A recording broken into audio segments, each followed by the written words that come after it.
बहुत हसीन थी और फूल चुन के लाती थी।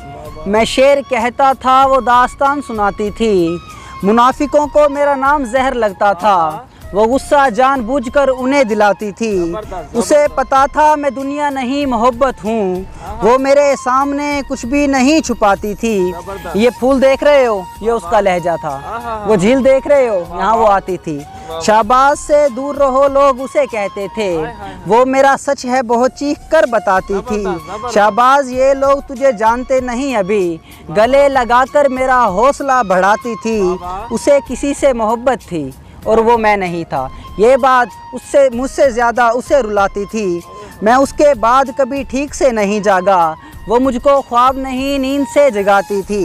अरब लहू था रगों में, बदन सुनहरा था, वो मुस्कुराती थी और दिए जलाती थी। मैं कुछ बता नहीं सकता वो मेरी क्या थी शाहबाज, मैं कुछ बता नहीं सकता वो मेरी क्या थी शाहबाज, कि उसको देखकर तो बस अपनी याद आती थी। वाह वाह वाह वाह, जबरदस्त जबरदस्त।